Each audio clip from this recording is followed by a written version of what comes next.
What is up, you guys? The Fallout What If here, and today I'm going to do I'm going to do a what if, but this one's because I forgot to do. Well, I have my other what ifs, but I'm not going to upload them yet, so I'm going to just give you like how just what ifs that are just. It's probably going to be a one-off or something like that, unless you guys hit like probably 100 likes on this thing.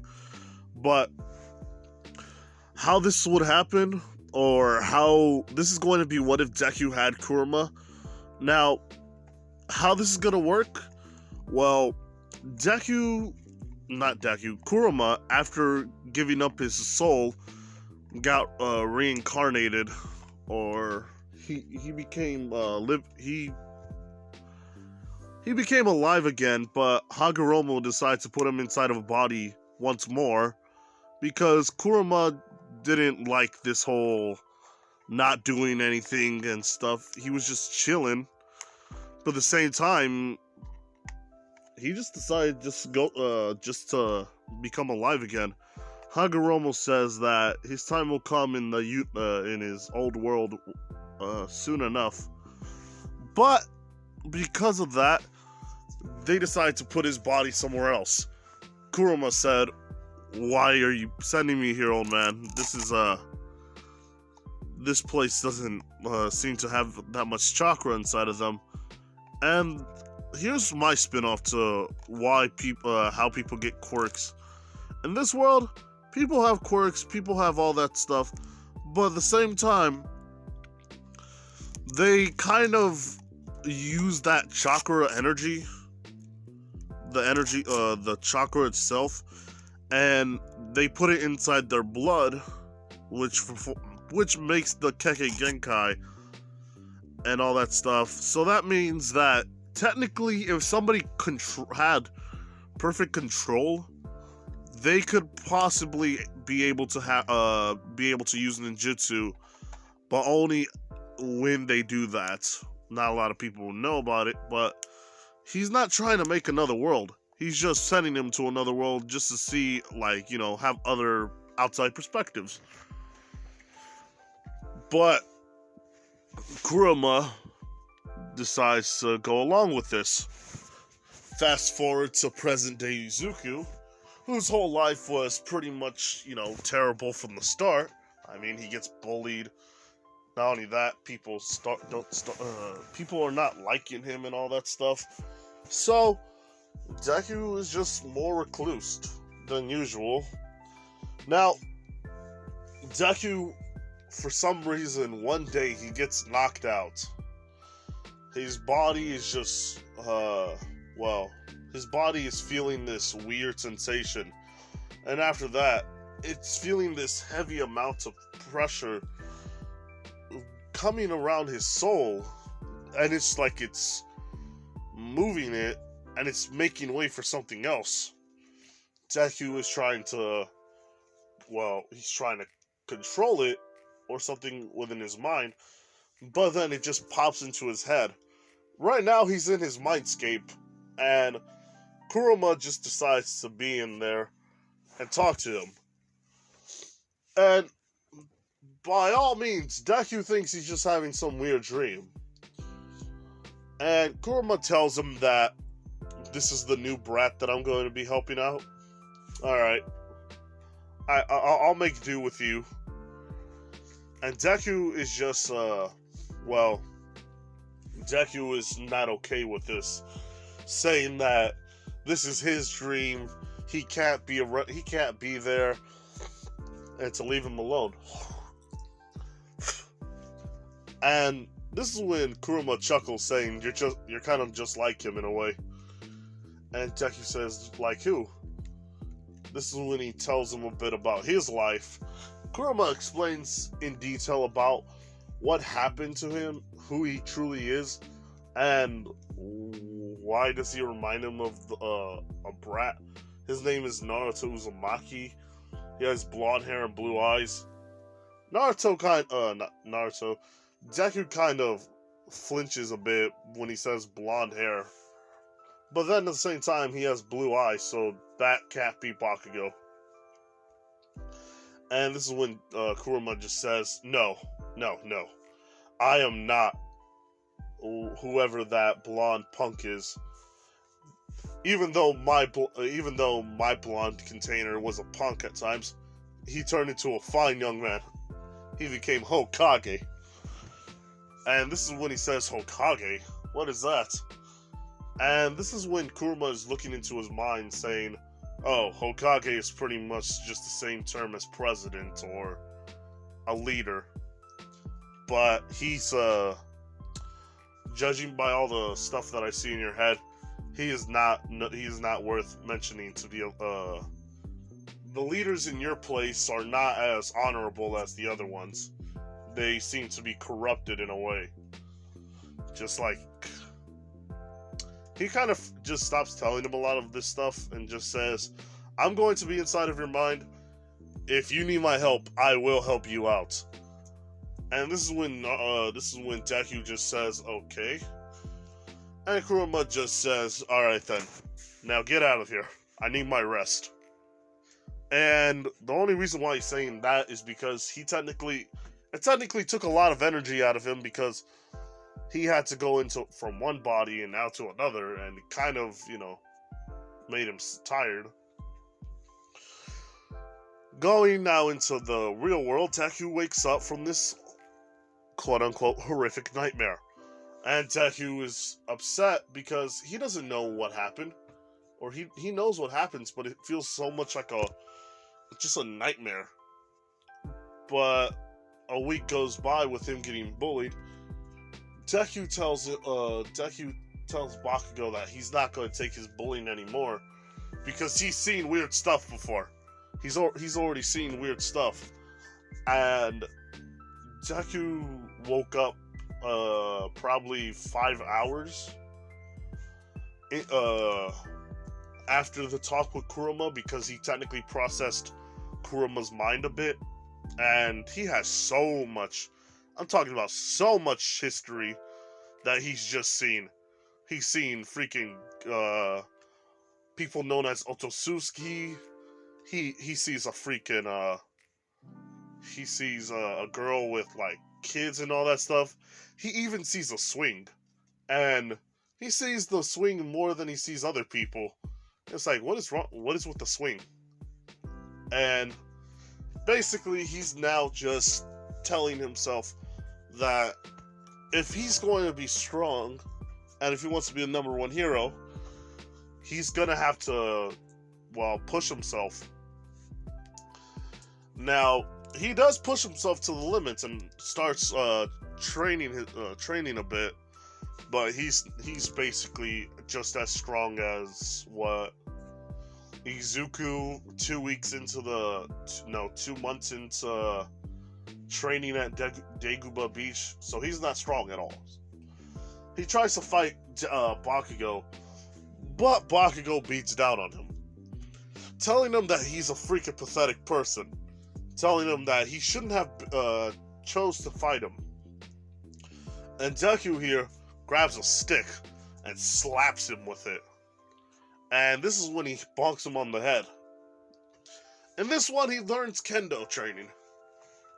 Actually, because of this kendo training, he's actually able to basically hit him a couple of more times, causing Bakugo to bleed on a couple of...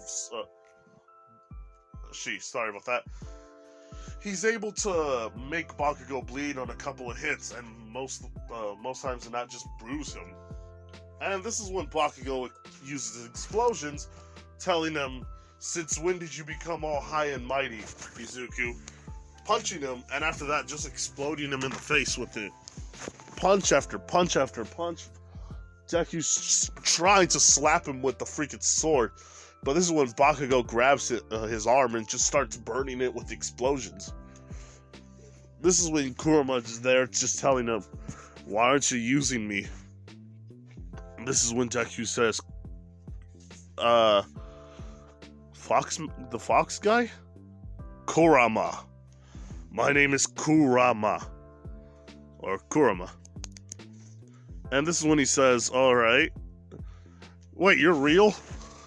This is when, basically, well, Kurama has one of those gag falling down sequences. And he tells him, you idiot, I've been real the whole time. I need you to stop thinking that you could just do this all on your own. Believe me, I found out about I've seen your whole life, which is basically just a day's worth of information for me. And, well, yeah, you are not powerful. You are quirkless. And this is when he says he knows he's quirkless. But he really wants to become a hero. He wants to save people. And he's not going to just give up right now. He can't. If he gives up, then everything he's going to do in life would be meaningless. He doesn't want to be just a regular person with a 9-to-5, coming in and out to work, feeling scared, and always needing to depend on somebody else. He wants to be the one who people can depend on. Kurama sees a lot of Naruto inside of him, telling him that this time he's going to be 100% compliant. At least train him. So that way he doesn't, that way he doesn't screw up, just like he did in that fight against the man known as Jigen. So he says, alright, fine. I'll help you out. But you're gonna go through some changes. Right now I'm going to train you into using my hatred. This is when Deku says, what are you talking about? And this is when Kurama says, my hatred is kind of like the first usage of my power. It's something that I'm not proud of, but you must be able to use it. Focus everything that made you sad, that's made you feel pain, and hate on it so much. And this is when Deku just starts to proceed to do that. And he says, what does hatred got to do with any of this? You gotta be able to use your anger. My power kind of works like that. Not all the way, but for the most part, it does in the beginning. Once you become older and stuff, you'll be able to handle more of my power. So, I ask of you, use my hatred.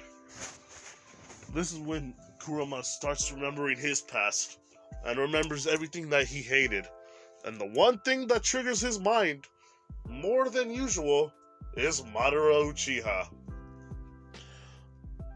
This is when Deku kind of sees what happens with Madara, and he saw, technically it wasn't Madara, but it was Tobi. It was Obito. But the name Madara Uchiha kind of just gives him more like of a hatred for him. And with the hate boner that he has, he's able to concentrate all of his hatred and now create this darkness around Deku. Which, in retrospect, it's not darkness, it's pretty much Deku with slit eyes, red eyes.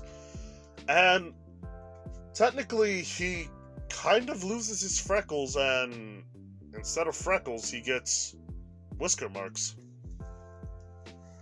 And this is when Bakugo sees this, and he thinks that it's probably due to the explosions that he's making on his face. And this is when Deku wakes up and just grabs Bakugo by his feet, and then after that, just pushes him out of the way, getting up again, and starting to heal from most of the injuries. And this is when he picks up his sword, or not his sword, his stick, and just starts trying to hit him.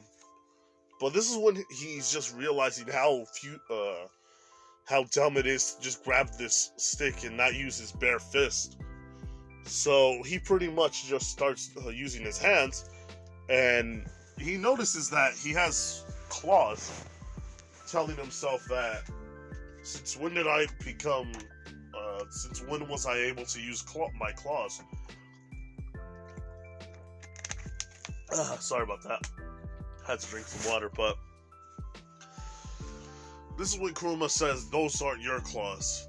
It's my power giving you the ability to use claws. And Deku says, what? Because of my power, Izuku, I'm able to give you advanced reflexes, making you almost fox-like, giving you the claws of giving you my claws, making your hands be able to cut through harder objects like wood or rock. The whisker marks, that's what you're gonna have from now on. And the teeth, well, it makes it better to be more intimidating. And not only that, make it to where you could you could probably bite your opponents. Alright. He spits out a bit of blood on the floor, and he tells him that he's ready for round 2. Bakugo just says, alright, show me what you got. And this is when Deku just goes and just charges at him. And he's actually going even faster than Bakugo would realize. Actually, just Deku slashing at his arms a bit, cutting up some muscles and stuff, causing Bakugo to kind of lose his focus on his arms and just realize that he's bleeding. But not only that, the thing that's scaring him more is that Deku's aura is more, what's the word? Angry. This is when he says, Bakugo, I had enough of your crap. You've bullied me day in and day out, just because of your own whims, just because you were scared of me. You were scared about that time, far too long ago, when I tried to help you out. This is when Deku starts telling him everything. And Bakugo's starting to realize how much of a burden it was on him. But kind of too late to realize anything right now, since Deku is pretty much coming onto him with a solid punch to the freaking left. Solid punch to Bakugo's face. And Bakugo kind of flips and just starts rolling on the floor, actually getting angry and stuff, telling him that does he truly want to fight him? Bakugo's saying this, but Deku is saying yes. And these two start going at it. But Deku is getting having no range whatsoever. And this is when Bakugo has more range, but it doesn't matter if Bakugo has range, because Deku's just there for a split second, just punching on freaking Bakugo's stomach, Bakugo's stomach, causing him to shatter, to break a couple of ribs, and after that, punch him so hard that he just starts vomiting. This is when Deku just grabs him and just starts running with him, and just slamming him into a wall. Then after that to the ground, and then after that he throws him out the window, causing him to basically fracture Bakugo's spine. And not only that, Bakugo's arms and legs are kind of broken. This is when Deku just gets up. And, well, he tells, he gets sent to the principal's office, where the police have him in handcuffs. They tell Deku about, not them. Inko talks to Deku, telling him why has he done it. Deku saying that he kind of deserved it. He kept causing so much pain in his life that he wasn't going to just let Bakugo get off the hook. And this is when Mitsuki tells him why has he done that. And he tells Mitsuki everything that had happened. every day giving her basically all the information on what Bakugo has done to him. Mitsuki is kind of on the fence about it. I mean, one, it's kind of hard to believe because of all the because Bakugo may be an idiot, but she would never have thought about it. But at the same time, she always wondered where all those burn marks were coming from on Deku. Why was he usually just kind of fidgeting or scared when Bakugo came to visit with Mitsuki? And she kind of puts two and two together, and she just tells him she's sorry. She hadn't meant for all this to happen. Either way, they didn't press charges, but destruction of property is something that Deku kind of has to face with. But he's told that he's gonna be spending he's gonna be there after hours to help out the construction workers on getting stuff for them. So Deku's technically a gopher. He doesn't get paid because all of his pay is going to go to the workstation, not the workstation, to the production that is there. So Deku just spends 7th grade just doing that. After that, Deku is kind of actually rocking more of the, well, to simply put it, Deku is going to be using Kurama's hatred more. He actually starts using it and actually trains with it, to the point where even when he doesn't have to fight, he always keeps it on. It's more of a, how should I put it?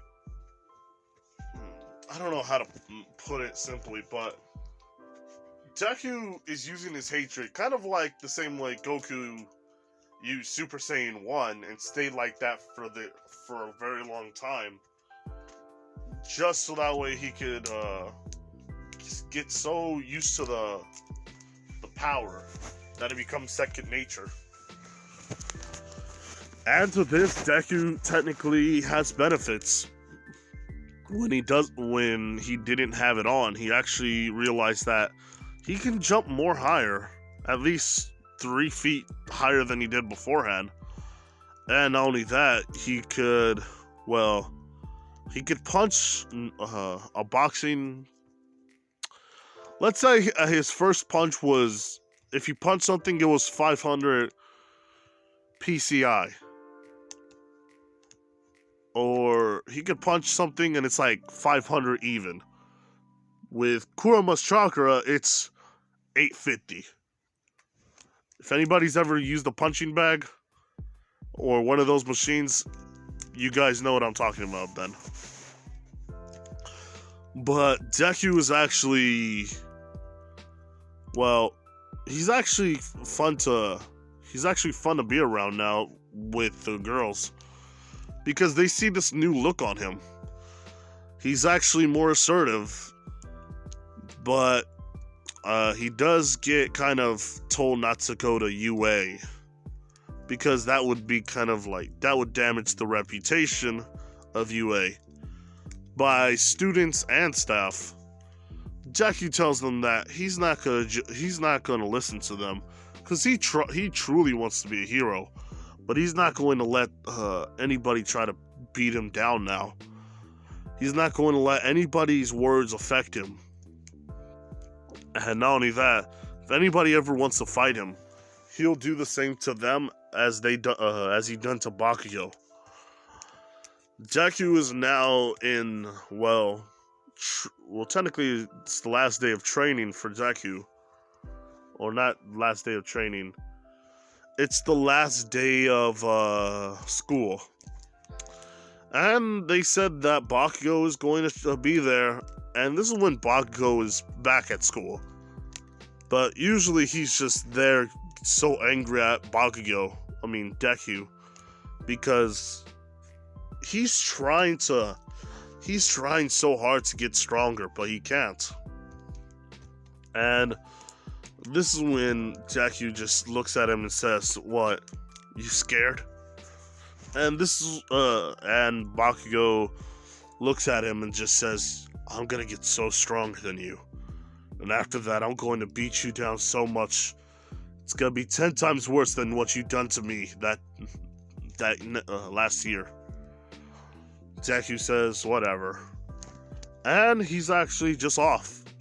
He jumps out of the he goes and opens the window and actually just jumps off all the 3 stories down. Stops himself and just lands perfectly. And he basically just starts sprinting. But in their case of sprinting, it's using 2 feet. In Deku's case, it's using, well, his hands and feet. And he's just running on all 4s. And pretty much just going out into the trees and stuff. And then pretty much going and having some fun. His version of fun, beating down villains. Well, Deku kind of went to become a vigilante type. Having a suit and all, or if you can call that a suit, he wears pretty much kind of like a little bit of a white clothing, bandages on his arms and stuff, and pretty much a mask that's, well, basically a fox mask. And for those who are wondering, does Deku do the people now find out he has a quirk? Yeah. And he does have a quirk. In their eyes, he has a quirk. But in reality, he doesn't have a quirk. They decided to call it Fox Human. Or Kitsune. And yeah, he's not a kitsune or anything like that. He's technically just using the powers of a fox. Either way, Kurama kind of was pissed on the fact that they decided to call it a quirk. So he meets a guy who could shoot flames from his body, and when he's trying to mug a lady and trying to rip her clothes off, Deku's there smiling, telling him, you really shouldn't be doing that. And this is when basically the guy just looks, is so scared that he pretty much just does a 360 and tries to burn whoever was there. But Deku tells him that that's kind of mean, you know? I mean, why would you do that? I wasn't even trying to punch you yet. This is when Deku just dodges it again. Dodges the fire, and after that just sees that the guy can shoot fire from his mouth and out of his hands. So he's a fire manipulator. And this is when Deku gets all happy and stuff, and starts using this weird chakra, like this weird pattern on his body. What do I mean by that? Well, if you see on the if you see on the screen right now, you can see that this is like, what is it called?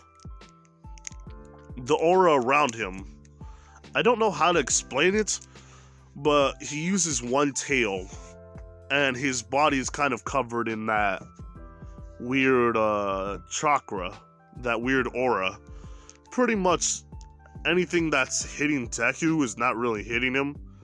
It's literally hitting hitting the chakra cloak.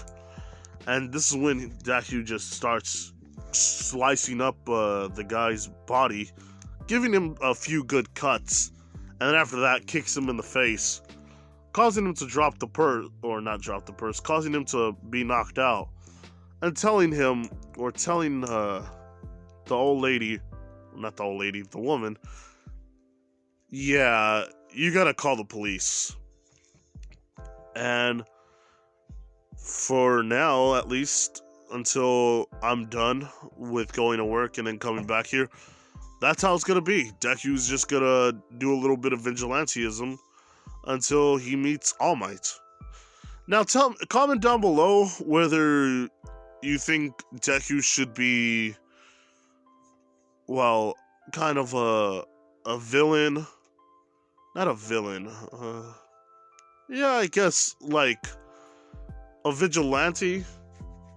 Anti-hero-ish? Or do you think he should just go to UA and have to deal with everybody's differences and see who he goes out with? Because I'm gonna be honest here, depending on your decision, if he